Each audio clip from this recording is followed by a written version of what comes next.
کچھ اللہ کے نیک بندے ایسے ہوتے ہیں کہ جن کا ایک جملہ بندے کو ساری زندگی کے لیے رستے پہ ڈال دیتا ہے۔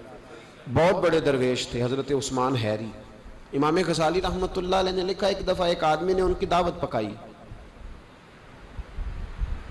امام صاحب دعوت کھانے چلے گئے حضرت عثمان حیری۔ جب اس شخص کے گھر پہنچے، دروازے تک گئے تو وہ کہنے لگا حضور میں تو آپ کو دعوت دے کے بھول گیا تھا، وہ تو یاد بھی نہیں کہ روٹی پکوانی ہے، تو آپ مہربانی فرمائیں آج چلے جائیں، میں دوبارہ دعوت دوں گا۔ میرا خیال ہے کہ جو آدمی میری طرح سمجھتا ہے نا میں سب سے چھوٹا ہوں، اس کے ساتھ بھی اگر کوئی یہ سلوک کرے تو میرا خیال ہے کہ شاید گولیاں ہی چل جائیں، بندوقیں نکل آئیں کہ تو کتنا بدتمیز ہے، گھر میں بلا کے دروازے پہ کھڑا کر کے کہہ رہا ہے مجھے تو یاد ہی نہیں آپ کی دعوت کی تھی، چل تشریف لے جائیں آپ۔ تو امام صاحب رحمۃ اللہ علیہ فرمانے لگے کوئی بات نہیں بھائی بیٹے، بندہ بھول بھی جاتا ہی ہے، کوئی حرج نہیں، میں پھر آ جاؤں گا۔ بڑے لوگوں کے حوصلے بھی بڑے ہی ہوتے ہیں، اور یاد رکھنا اگر بڑا بننا چاہتے ہو تو حوصلہ بڑا ہی کرنا پڑے گا، ورنہ چھوٹے رہ جاؤ۔ امام صاحب تشریف لے گئے، اب وہ شخص پھر دوڑا گیا، کہنے لگا حضور ٹھہرے ذرا واپس آئیں۔ امام صاحب پھر واپس آ گئے، دروازے پہ کھڑا کر کے کہنے لگا آپ ذرا یہاں کھڑے ہوں، میں اپنی بیوی سے پوچھتا ہوں اگر کوئی چیز پڑی ہوئی ہے تو روٹی جلدی سے پکا لیتی۔ امام صاحب پھر دروازے پہ کھڑے ہو گئے، تھوڑی دیر کے بعد اندر سے ہو کے پھر واپس آیا، دل دریا سمندروں ڈھونگے کون دلان دیا جانے۔ واپس آیا تو کہنے لگا حضور گھر میں تو کوئی چیز نہیں، آپ چلے جائیں پھر بلا لیں گے کبھی۔ امام صاحب پھر تشریف لے گئے، او میرے بھائی میرے تو کان میں کہہ دیا میں نے خود ہی اٹھ کے کہ میں نیک ہوں۔ امام صاحب چلے گئے، وہ 10 منٹ کے پھر دوڑا گیا، کہنے لگا حضور اچار مل گیا ہے یا سرکہ مل گیا ہے، وہ پرانا پڑا ہوا تھا تو وغیرہ واپس آ جائے روٹی پک جاتی ہے۔ امام صاحب تیسری دفعہ واپس آئے، اندر گیا، 10 منٹ کے بعد پھر آ گیا، کہنے لگا حضور وہ تو خراب ہے سارا، وہ تو خراب ہے، آپ پھر کبھی آئیے گا، پھر کبھی آئیے گا۔ اللہ اکبر۔ میں نے کہا بڑا بننا ہے تو حوصلہ بھی تیرا۔ امام صاحب پھر تشریف لے گئے، جب گئے تو دوڑا گیا، جا کہنے لگا حضور میں نے بڑے لوگ دیکھے ہیں پر آپ کا حوصلہ، آپ کی بات، اللہ اکبر، اتنا بڑا ظرف۔ اب چاہیے تھا نا امام صاحب ویس کوٹ سیدھی کرتے کہ بھائی بالکل یہ تو کسی میں ہے ہی نہیں جو مجھ میں ہے، وہ دستار تھوڑی اور اونچی کر کے کہتے نہیں صاحب لوگ تو ایسے ہی، میں تو بڑا با حوصلہ ہوں۔ امام صاحب کیا فرمانے لگے، کہنے لگے کیا کہا تم نے؟ کہ حضور آپ میں بڑا حوصلہ ہے، اتنی اچھی عادت۔ ان لوگوں نے اپنی ترقی روکی نہیں تھی، وہ سمجھتے تھے کہ ابھی ہمیں ضرورت ہے تربیت کی۔ تو امام صاحب فرمانے لگے یہ تو حوصلہ میرے شہر کے کتوں میں بھی پایا جاتا ہے، جب کہ انہیں بلاتا ہے تو آ جاتے ہیں، دھتکار دیتا ہے تو چلے جاتے ہیں، یہ کوئی حوصلہ ہے؟ یہ تو کتوں میں پایا جاتا ہے، یہ کوئی میرا کمال نہیں، مجھے نا بس میرے لیے دعا کر رب میرے اندر کوئی حوصلہ پیدا کر دے، تو میری تعریف نہ کر، دعا کر اللہ کچھ کر دے۔ یہاں تو لوگوں نے 7 بندہ کھڑا کیا ہوا ہے تعریفیں کرنے والا، تعریف کرو صبح سے شام تک، جس نے جس کے ساتھ رشتہ رکھنا ہے اس کا طریقہ ہے کہ اس کی تعریف کرے، کہے تو بڑا اچھا ہے تب رشتہ قائم رہتا ہے۔ وہ لوگ اپنی عادات پر محنت کرتے تھے، جد و جہد کرتے تھے، کوشش کرتے تھے اور سنور جاؤں اور سنور جاؤں۔ ہم تو روز داستان سناتے ہیں کہ اس دنیا میں ایک ہی بندہ اچھا ہے جس کا نام میں ہوں، میں اچھا، اور پھر دوبارہ ڈھونڈو گے تو میں ہی اچھا ملوں گا۔ خدا مجھے ایسی خدائی نہ دے کہ اپنے سوا کچھ دکھائی نہ دے، اپنی عادات پر محنت کرے۔ اللہ فرماتے ہیں کہ تمہیں موت اور زندگی کے بیچ اس کو گورکھ دھندا نہ سمجھو۔ ایک شخص پیدا ہوا، ماں نے 9 مہینے جد و جہد کر کے اس کی پرورش کی، پیٹ میں رکھا، پھر اس کو پالا، پھر کس مشکل سے وہ پروان چڑھا، پھر کس مشکل سے اس نے تعلیم حاصل کی، کوئی ہنر سیکھا، پھر پریکٹیکل لائف میں آیا، جد و جہد کر کے وہ آگے بڑھا، اس کے بچے ہوئے، کتنی جان جوکھوں میں ڈالی، پھر وہ فوت ہو گیا۔ فرمایا یہ کوئی گورکھ دھندا نہیں۔ الذی خلق الموت والحیات لیبلوکم ایکم احسن عملا، یہ موت اور حیات اس لیے بنائی تھی تاکہ پتہ چلے کہ تم میں سے اچھے عمل کون کرتا ہے، کون اپنی عادات کو سوار کے آتا ہے، اخلاق کو سوار کے آتا ہے، عادات کو سوارے۔ میں نے بڑی دفعہ کہا ہے ہم لوگ سمجھتے ہیں صرف میٹھا بولنے کا نام اخلاق ہے. میٹھا بولنا اخلاق کا ایک جز ہے. یہ پورا اخلاق جہاز کا عملہ جو آپ سے میٹھا بولتا ہے تو اس کا مطلب یہ تھوڑی ہے کہ وہ با اخلاق ہے. ان کی ٹریننگ ہے, ان کی تربیت ہے کہ تم نے آنے والے سے کبھی بھی تلخ بات نہیں کرنی.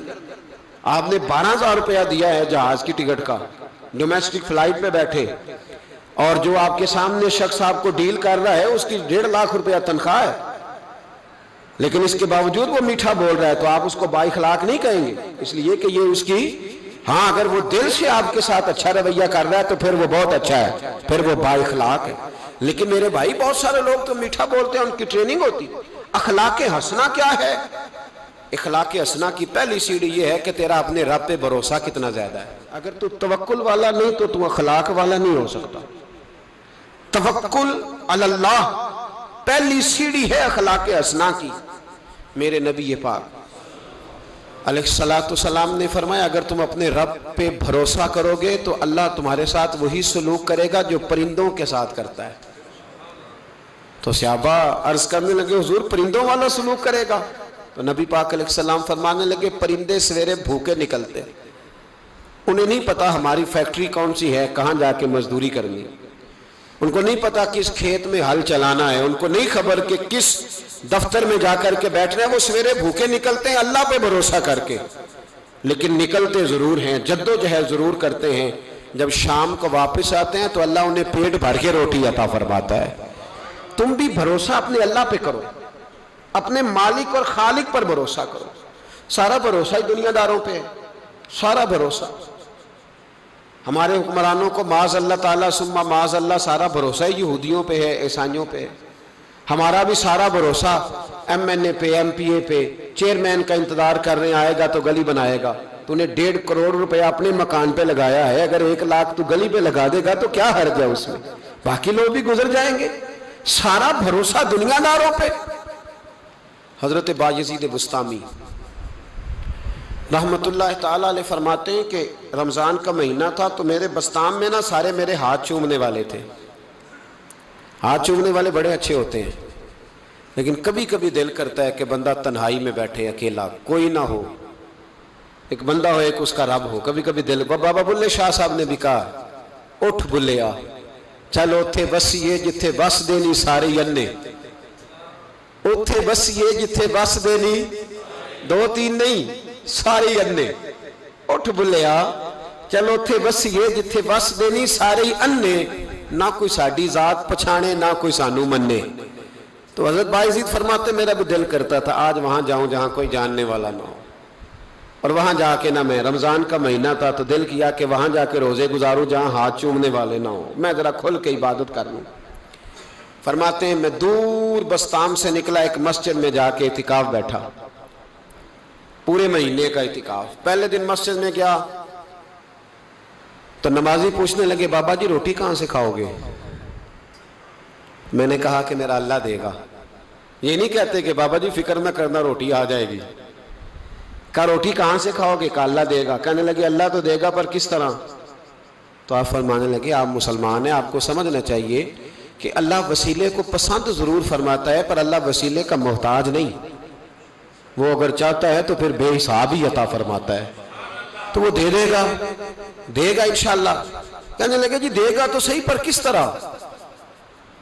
آپ فرماتے میں نے سمجھایا, 2 نمازیوں کو زور کے وقت سمجھایا تو 2 پھر عصر میں پوچھنے لگ گئے کہ بابا جی ادھر ہی رہنا ہے پورا مہینہ؟ کہا ادھر ہی رہنا ہے. تو روٹی؟ میں نے کہا اللہ دے گا. کہتے انہوں نے بھی پوچھا کیسے, ان کو بھی میں نے سمجھایا. پھر وقت ہو گیا مغرب کا تو 2-3 نمازی پھر پوچھنے لگ گئے, حاجی ہیں, نمازی ہیں, صوفی درویش قاری ہیں, پر یہ بتا کہ تیرے من کا تعلق بھی جڑا ہوا کہ نہیں, تیرے اندر سی آواز بھی توکل علی اللہ کی آتی ہے کہ نہیں, یہ بھی تو غور کرنا. حضرت بایزید کہتے ہیں میں تنگ آ گیا. میں نے معلوم کیا کہ یہ 7 گھر کس کا ہے؟ بتایا گیا یہودیوں کا ہے. میں نے کسی ذریعے سے ان سے رابطہ کیا یا میں خود چلا گیا, میں نے ان سے رابطہ کر کے کہا کہ تمہارے گھر میں کوئی کام کاج کرنے والی عورتیں تو ہوں گی؟ کہا ہیں. فرمایا مجھ سے پیسے لے لو, بس 2 روٹیاں سویرے مل جائیں سحری میں، 2 شام کو مل جائیں، تو میں سرکے سے کھاؤں یا کسی چیز سے تناول کروں، 2 روٹیاں مجھے صبح و شام پیسے لے لو۔ فرماتے ہیں وہ مان گئے۔ اب میرا دل کرتا تھا کوئی نمازی مجھ سے سوال کرے تو میں ذرا اعلان کر دوں کہ میرا بندوبست ہو گیا ہے، میں ذرا اعلان کر دوں کہ میرا بندوبست، خرد نے کہہ بھی دیا لا الہ الا اللہ تو کیا حاصل، دل و نگاہ اگر مسلمان نہیں تو کچھ بھی نہیں۔ فرماتے ہیں میں ایک نمازی نے اثر میں پوچھ لیا کہ بابا روٹی، تو میں بول پڑا، میں انتظار میں تھا، میں بولا، میں نے کہا نمازیوں، حاجیوں، درویشوں، رمضان کے روزے رکھنے والوں، صائم الدہر قائم اللیل لوگوں، یہ ساتھ میرے پڑوس میں مسجد کے یہودی ہیں، میں نے پیسے چکا دیے ہیں، 2 روٹیاں سویرے 2 شام مل جائیں گے۔ کہتے ہیں اعلان کیا تو نمازی چپ کر گئے۔ اب 3 دن بیت گئے، کسی نے پوچھا ہی نہیں، اللہ، کسی نے پوچھا نہیں روٹی کہاں سے آئے گی۔ حضرت بایزید فرماتے ہیں فجر کا وقت تھا، سر سجدے میں رکھ کے میں کھول کے رویا، اور نماز پڑھ کے میں نے نمازیوں سے کہا او نمازیوں آؤ دوبارہ سے کلمہ پڑھیں، آؤ پھر سے کہیں لا الہ الا اللہ، آؤ پھر سے کلمہ پڑھیں۔ کہتے نمازی کہنے لگے تو کون ہوتا ہے ہمیں دوبارہ کلمہ پڑھانے والا؟ میں نے کہا یارو کس طرح کے مسلمان ہو کہ میں روز کہتا رہا اللہ دے گا، تم کہتے تھے کیسے دے گا، اور جب میں نے کہا 2 روٹیاں یہودی دے دیں گے تو تم خاموش ہو گئے ہو۔ اور مجھے بتاؤ جن لوگوں کا یہودیوں پہ توکل مضبوط ہو اور رب پہ توکل کمزور ہو، انہیں دوبارہ کلمہ پڑھنا چاہیے کہ نہیں پڑھنا چاہیے؟ انہیں دوبارہ اللہ تبارک و تعالیٰ کی توحید کی شہادت دینی چاہیے کہ نہیں دینی چاہیے؟ آؤ پھر سے کلمہ پڑھیں۔ قرت نے کہہ بھی دیا لا الہ الا اللہ تو کیا حاصل، دل و نگاہ اگر مسلمان نہیں تو کچھ بھی نہیں۔ قلندر لاہوری بول کے کہنے لگے جو میں سر بسجدہ ہوا کبھی تو زمین سے آنے لگی صدا، تیرا دل تو ہے صنم آشنا، تجھے کیا ملے گا نماز میں؟ بھائیو اخلاق کی پہلی سیڑھی یہ ہے کہ تیرا اپنے رب پہ بھروسہ کتنا ہے، تیرا انویسٹر پہ بھروسہ زیادہ ہے، شیٹ پہ بھروسہ زیادہ ہے، بلڈر پہ بھروسہ زیادہ ہے، تیرا انڈسٹری کے مالک پہ بھروسہ زیادہ ہے کہ اللہ پہ بھروسہ زیادہ ہے؟ تو اخلاق کا مطلب ہے پہلی سیڑھی، اور دوسری سیڑھی اخلاق حسنہ کی وہ ہے شکر کرنا۔ کیا کرنا؟ بول کے بتائیے، بول۔ دوسری سیڑھی ہمارے ہاں نا دکھوں پہ فوکس ہے کہ جسے پوچھیں کیا حال ہے تو اس کے وجود میں 360 ہڈیاں ڈاکٹر بتاتے ہیں۔ بھائی صاحب طبیعت کیسی ہے؟ کہتے ہیں یہ گھٹنا بڑا درد کرتا ہے۔ اللہ کے بندے 359 ٹھیک ہے نا تیری، ان کا بھی ذکر کر، ایک ٹھیک نہیں تو اس کا نام لے لیا، کہتا ہے گھٹنا بڑا درد کرتا ہے، تو باقی ساری ٹھیک ہے نا، ان کا ذکر ہی نہیں کیا۔ بھائی طبیعت کیسی ہے، حالات کس طرح کے ہیں؟ کہتا بس کاروبار نہیں چلتا، بچے ہیں الحمدللہ، مکان ہے الحمدللہ، صحت ہے الحمدللہ، امن ہے الحمدللہ، گھر میں سکون ہے الحمدللہ۔ کمزوری کیا ہے؟ کاروبار نہیں۔ بھائی سارا رونا کاروبار کا ہی روئے گا، شکر کب کرے گا تو؟ کس وقت وہ ٹائم آئے گا؟ اللہ نے وعدہ فرمایا قرآن پاک میں، وعدہ فرمایا لَإِن شَكَرْتُمْ لَأَزِيدَنَّكُمْ، فرمایا تم شکر ادا کرو تمہارا رب تمہاری نعمتوں میں اضافہ فرما دے گا۔